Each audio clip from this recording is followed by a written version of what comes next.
Ah, good morning, good day, whatever time it is for you. Welcome to Hug Nation's Love Morning, also known as the Love Ambassador Meetup. No, don't leave. You are welcome. You are fully qualified as a love ambassador. This is a daily practice of sharing gratitude and trying to just take a few moments to remember who do we want to be today.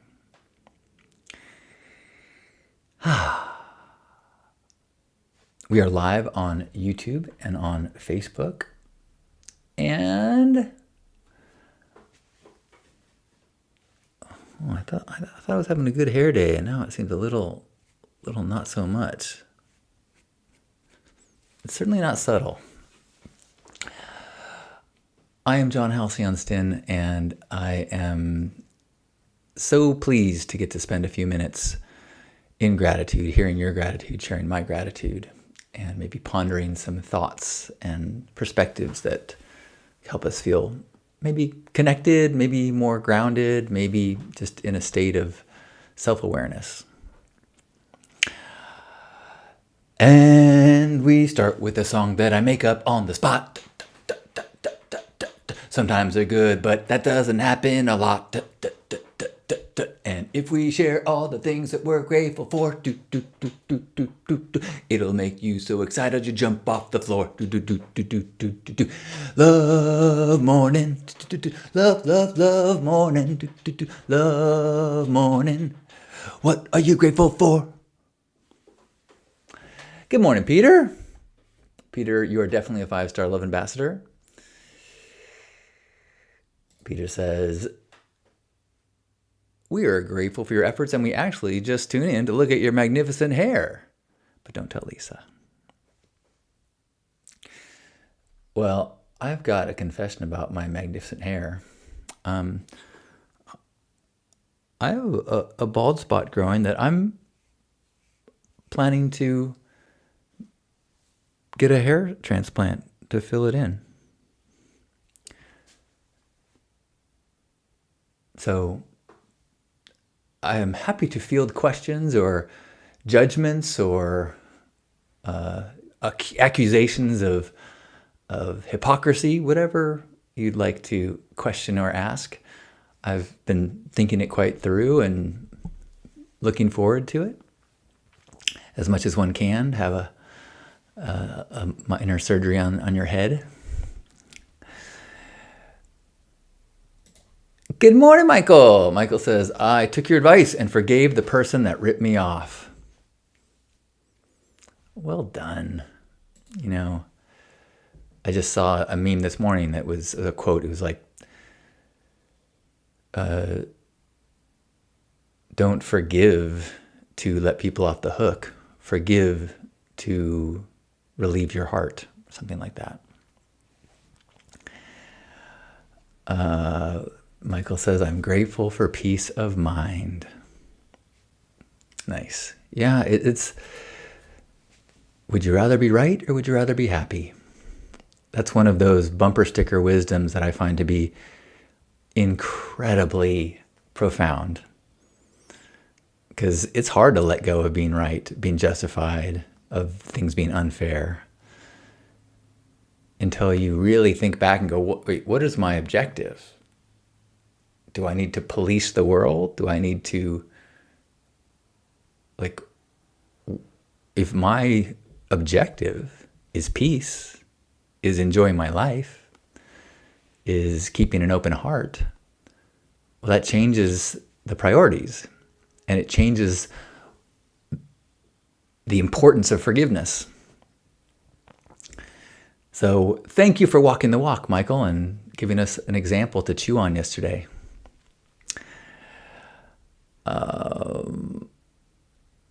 Peter saying that me admitting that he and his hair may not be subtle. It's true. It is kind of funny to me that, you know, after years of needing to, well, first I had long, big curly hair, not first, but for like 15 years. And then I cut it short and I was like, I don't like looking normal. And then it went pink for 20 years. And then I'm like, I don't want it to be normal. So now I've got this biblical Moses do. But radical self-expression, right? As we talked about yesterday. Who knows what it looks like? It's about following the impulses, the desires, allowing ourselves to express without too much influence from the shoulds or the concerns of judgment. I'll admit I am not free from the concerns of judgment, but I am freer than I have ever been.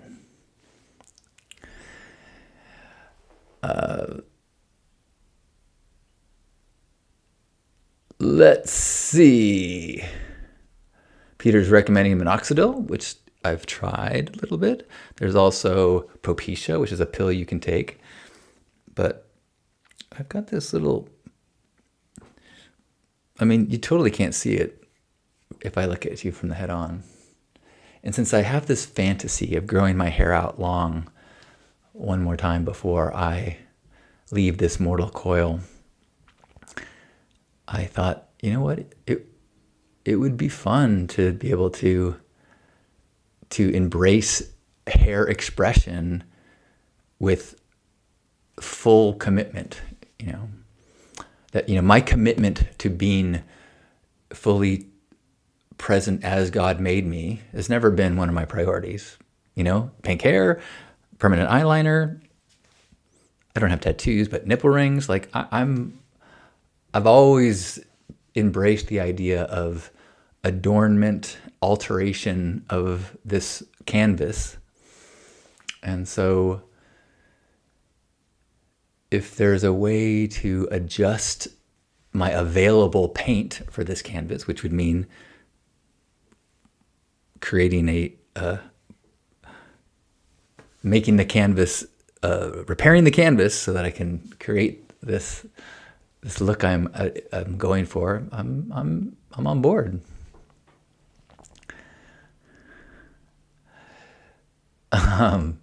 Peter says, wow, I needed to hear, would you rather be right or would you rather be happy? Yeah, that's a good one to have on your mirror to look at every day.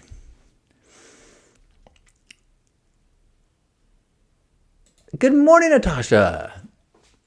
Natasha says, good morning from the Social Security office. Oh, that sounds fun. Waiting to change my last name since getting married. Grateful not to feel any urgency, making me anxious to be waiting in a busy waiting room. Looking forward to being the official Natasha Walker. Oh, that is a cool name. Lisa and I have been discussing how neither one of us has the coolest last names. I mean, she goes by Lisa Littlebird, and I go by John Halcyon, but our legal last names are a little tough sell for the other one to decide upon. So we've even considered, like, what if we created a new last name? What if we both changed our last name to Littlebird or Halcyon, or think of some new exciting word like Happy Pants. That's my vote. I want to be John Halcyon Happy Pants and Lisa Littlebird Happy Pants.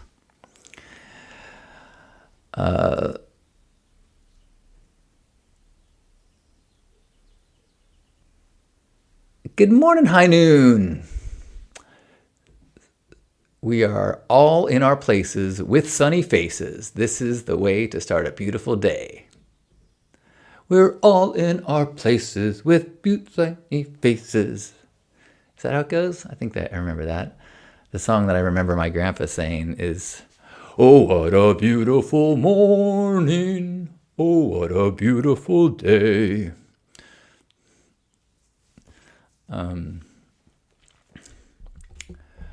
I had a bunch of fun this weekend. I'm grateful for my opportunities to play on the computer, and I'm not a professional video editor, but I know my way around. So like Lisa needed some help with making some promotional things, and it was fun to be able to quickly help her make something that was awesome.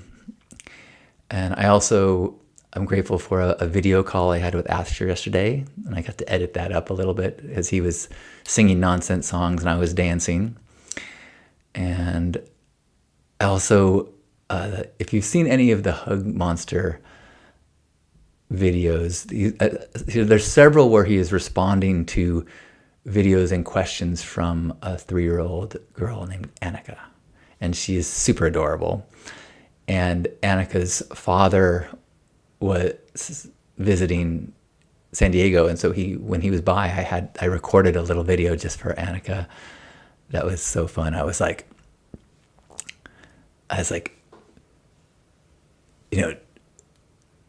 oh, you're from Oregon? One of my favorite people is in Oregon.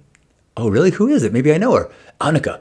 And he's like, oh, I know her very well. She's my daughter. And I'm like, oh, whoa, tell me about her. What is she like? And her dad said all these nice things. And I was like, oh, will you give her something from me? And gave him a hug. And so that was fun to create that. So I'm grateful for all the tools and the ability to be creative and make things digitally. As I say that, though, I'm also want to keep pushing myself to do things off the computer. So I'm grateful that I had a chance to do quite a bit of gardening yesterday and weeding, and grateful for my continued learning about houseplants. Like, only in the last 6 months have I started using a moisture monitor before I water, and game changer. And I also started to watch YouTube videos about proper drainage soil and realized, oh my gosh, I have been my worldview regarding potted plants is wrong. So I'm grateful for learning and continuing to enjoy things off computer as well. Yeah, Happy Pants does have a ring to it. Michael says, my twin sons are 2 years today. Oh my goodness. Oh, 2-year-old twins? I'm profoundly grateful for my wife and the joy that my family brings. One of the boys woke me up today shoving a pacifier in my mouth. Oh, wow.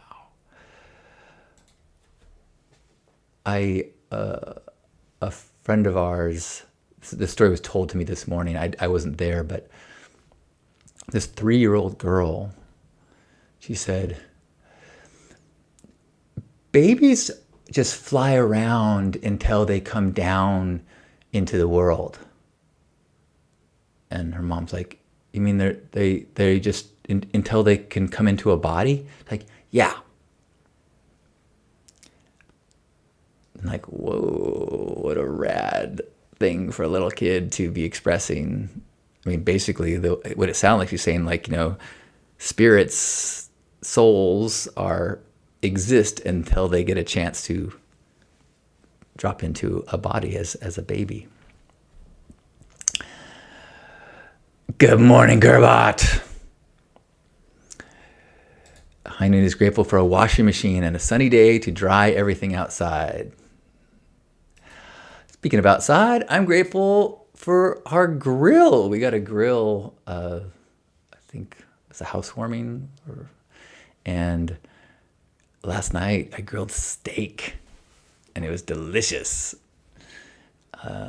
So my apologies to any vegans, but it was, I think, my first time grilling steak on a non-charcoal, but I was nervous. Luckily, Lisa's not a big steak eater. She just wanted a few bites for iron reasons. But yeah, so grateful for being outside. Grateful for my yard.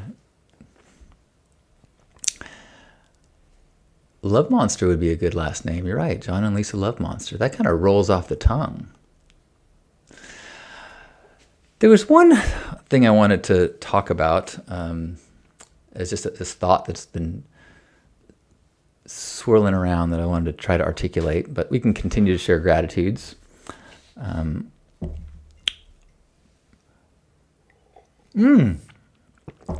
grateful I went to the gym this morning.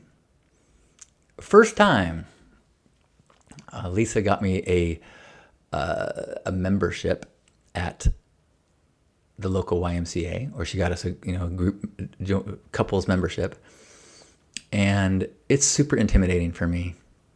So we went today and did like a 10-minute on a treadmill, and then a couple exercises on machines, and in and out in like 20 minutes. But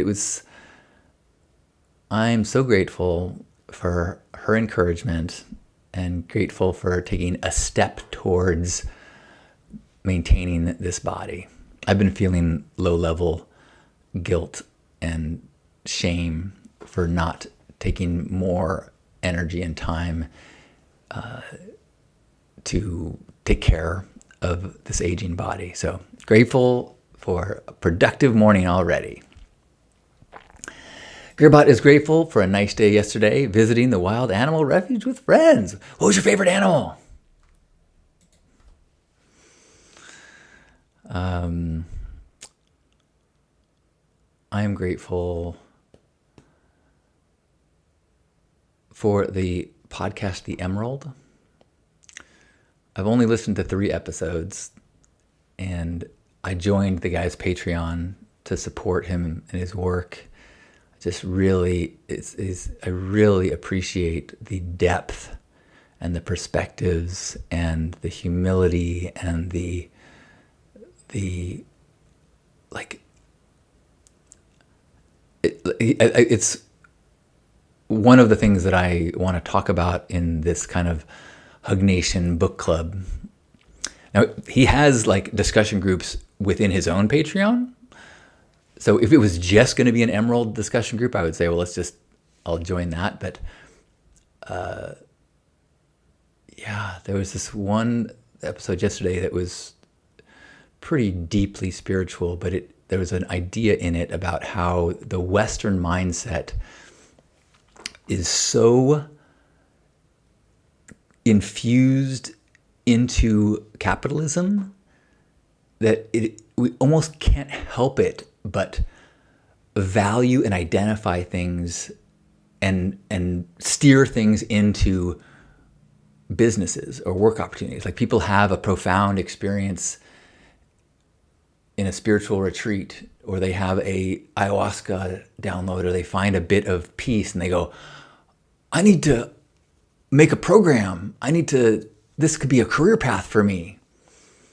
Where in ancient traditions, these paths of growth and reverence, and it's not a personal growth path. It is a personal annihilation path, and I witness it in myself and in others all the time. I love it when people who are non-burners, they'll see like, oh wow, these are awesome pink fur couches. You could sell these. It's like, I understand that you think that's a compliment, but that's not the point. The point is, I want you to enjoy it and feel like it's a gift, not go, wow, this has monetary value. Gearbot says the giraffes could have been the favorite. Oh my gosh, I get that. I'm such vivid memories of the last time I went to the Wild Animal Park, and as you're on the tram, they've got like these feeding troughs right by the tram, and as the giraffes get their heads close, you're like, that animal is huge. That tongue, that face is like incredible. It's such a beautiful thing. Michael says, I invested in a project today that is partnering with the YMCA to provide AI support to 65 million users. That sounds amazing. Yay, YMCA. I really, as I was going through my local YMCA, I don't understand the financials or how it's set up or how it works with donations or grants or how they do it. But I was like, this place is awesome. This place is really, like, I really appreciate that this exists. Peter says, last 4 weeks I've been training for the Burning Man Marathon, which is quite a chortlegort. Okay, I want to feel free to share more gratitude, but I'm going to just share this thought. In a recent men's group I was in, we were talking about the state of the world and how we were dealing with things and what were some practices that we were finding helpful, what are things that we wish we could do more of. And it was, I think, an awesome topic because it wasn't, let's get together and vent about how things suck. It was considering there's a lot of things that are affecting our mindsets and our peace. How are you doing? What is helping you? And how can we help one another and support each other in this future process? And an idea that my friend Michael brought up during this was that stress is created when your sphere of concern is larger than your sphere of influence.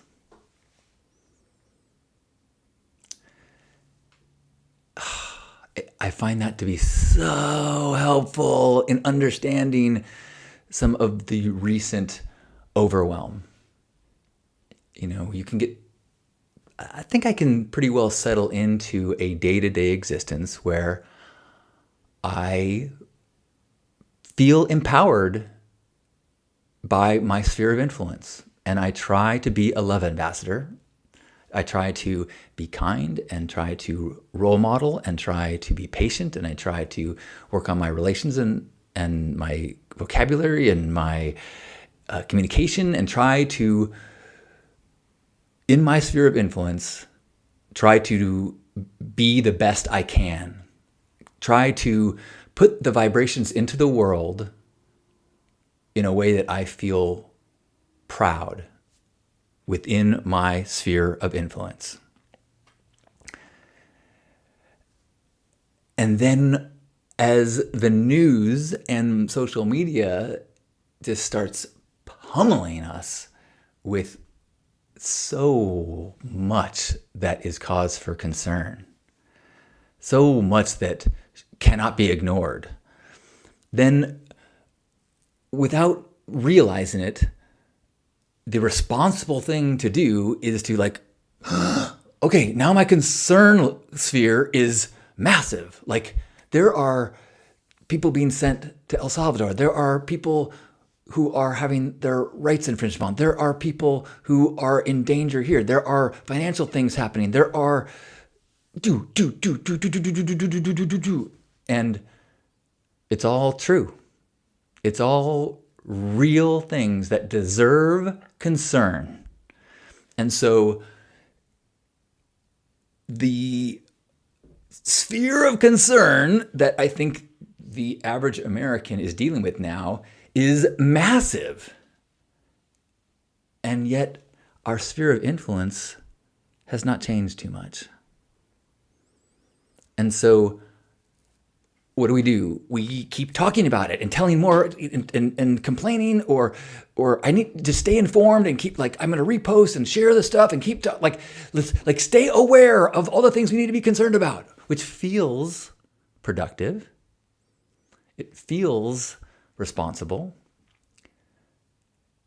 but I'm not so sure. I think the objective needs to be to be aware of the broad realm of sphere of concern that exists, and then remind ourselves of our sphere of influence, and then be effective in that sphere, and let go of the responsibility to be concerned about everything.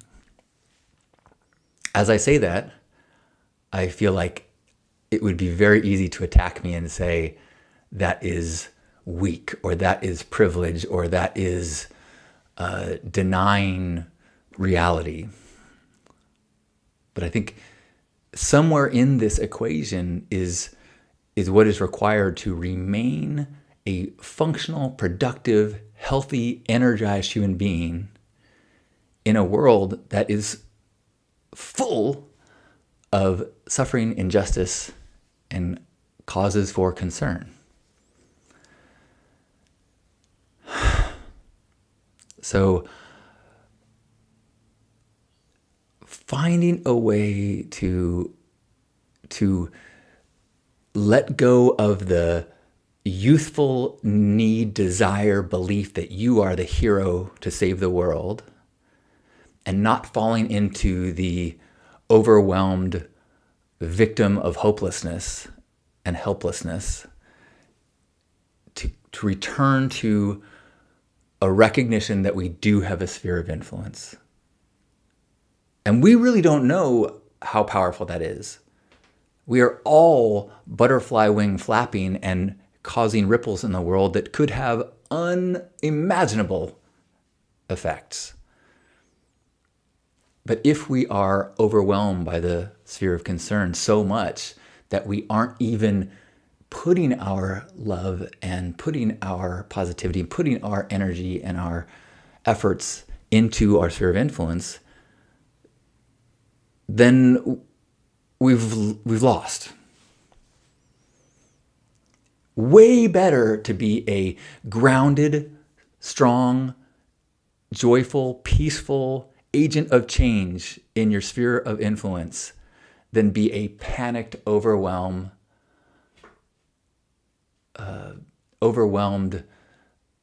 shivering, panicked person who's maintaining full connection to a sphere of concern that is paralyzing.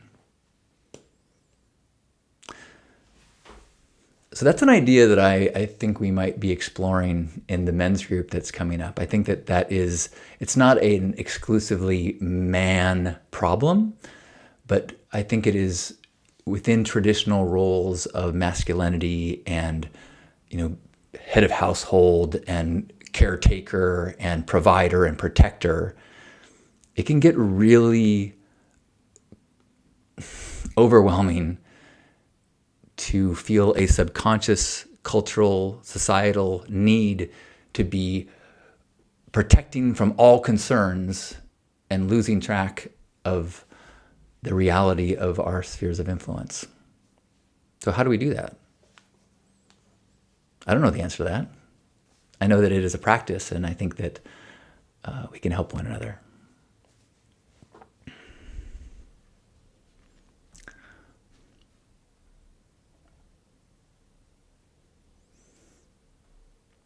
Good morning, Kiri.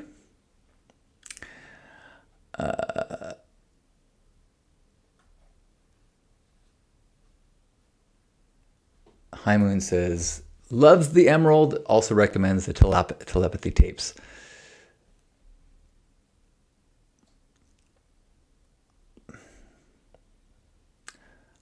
I'm gonna hold off my commentary on telepathy tapes and say it is worth a listen, and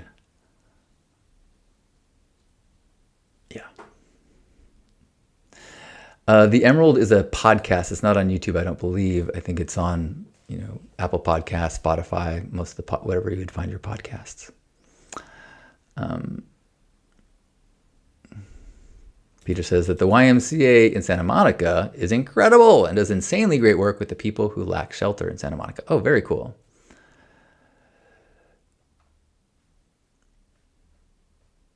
Peter saying, I needed to hear that. My sphere of concern has always been larger than my sphere of influence, and I needed to hear it 3.5 decades ago. I think it's one of those things that it's more nuanced than, would you rather be right or would you rather be happy? You kind of snap into, the sphere of concern versus sphere of influence. It still reminds you of your responsibility to be active and to be a love ambassador, just to feel empowered within your sphere of influence. And without that distinction of sphere of concern and sphere of influence, I think it's really easy to feel powerless when we're not. Carrie says, we can't do shit about anything if we're not filling our own cup. No one can deal with anything properly when stressed and anxious. So true. And I think that for me, that idea of sphere of concern versus sphere of influence really helped me to understand the cause of a pretty significant amount of anxiety. You know, like I don't think no amount of self-care would fill me up enough to stay upright and feel like I have a role to play in all the things in the world that need help.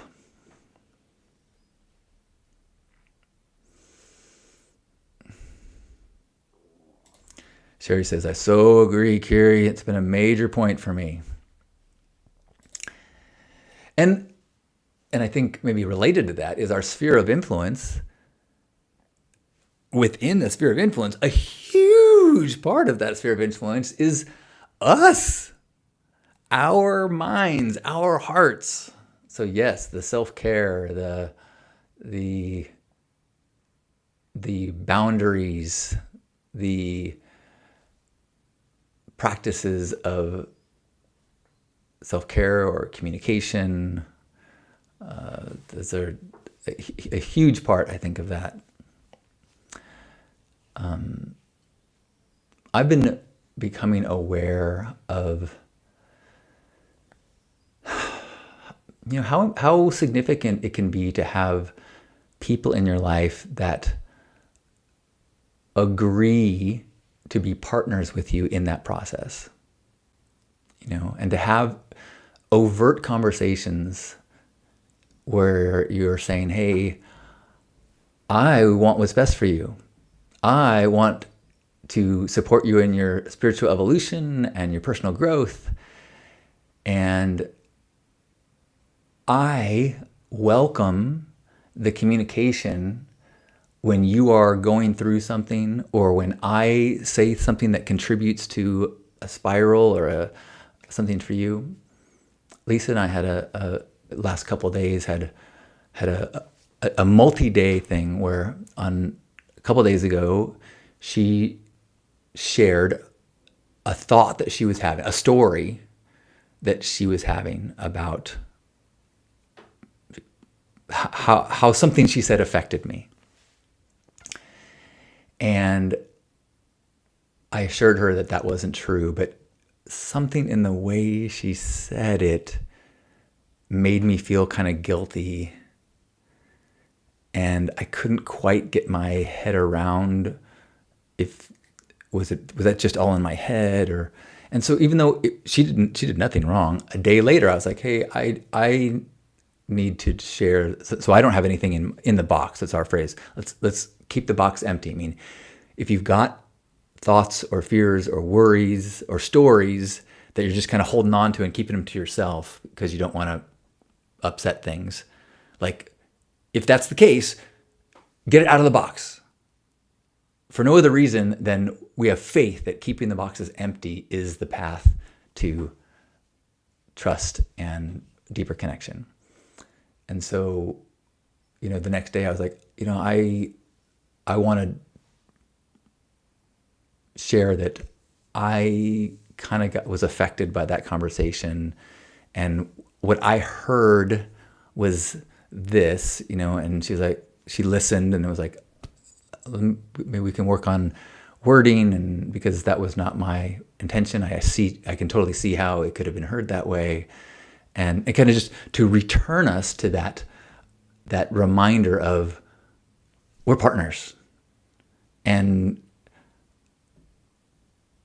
we want to if shaving off a soft edge creates another rough edge, then we got to keep going and keep returning until we're real clear that our number one priority is one another and this partnership. Good morning, Juan. Juan, I was thinking about you.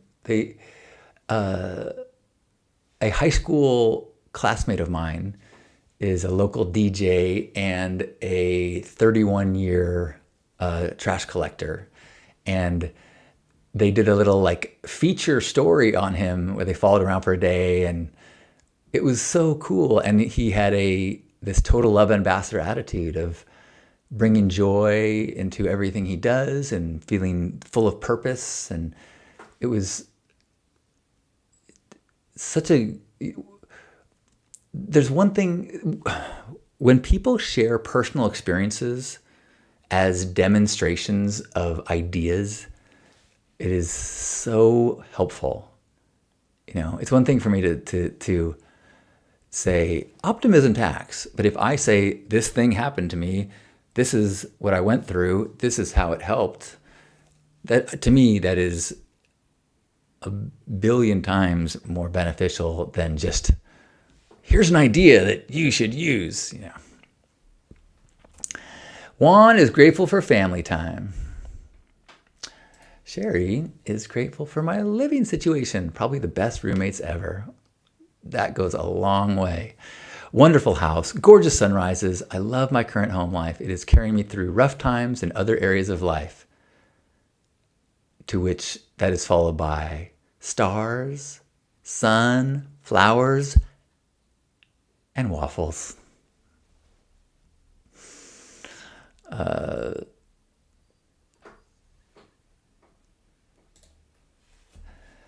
Sherry says, also grateful for the dogs in my life. It's so refreshing to walk into a room and the tails wag and they come to greet me with smiles. Not a joy I get from humans, and I am deeply appreciating dogs and the unconditional love. Nice. Anyone else want to share any last gratitudes? I'm grateful for this practice. I'm grateful to carve into the day a reminder of sphere of influence, self-care, a reminder of who do I want to be today. And I know that if I am friendly and I am patient and I am complimentary and I listen to my creativity and I reach out to people I care about, if I take care of my body, which I already went to the gym, first time in years. If I do those things, then at the end of the day, I can feel good. Now, as I do those things, perhaps something amazing will happen. Perhaps as I'm being that person, I will create a piece of art that is incredible. But I'm not going to start my day with the intention of creating beautiful art. I'm going to start it with the intention of being a love ambassador. Today's insights. Thank you, Gurbot. Kiri is grateful for chicken noodle soup and the inspiration Sherry just gave me for an offer I'd like to create for my future clients. Nice. Well, with that, wherever you are, let's give ourselves a big old squeeze, appreciating our bodies, appreciating one another, appreciating the importance of our self-care and our reminders of how powerful we can be when we fully embrace who we are and our sphere of influence. And that includes one another in this moment. We are influencing each other as we share and we remind and we support. So let's feel proud of that and send that strength to one another as we take a deep breath in and squeeze.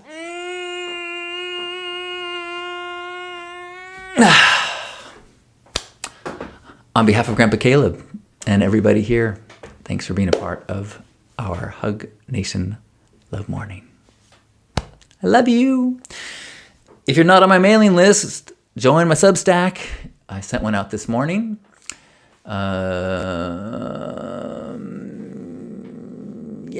lifestudent.com gets you to all the stuff. Peter says, grateful for friends and guide dogs I have never had the opportunity to meet. Heinen says, grateful for everyone who is here and their thoughts. Ditto. Enjoy your Monday. Boy, and it's the end of March. Excuse me, the end of April. Boy, maybe I should check a calendar, but you know what is a month from today? My birthday.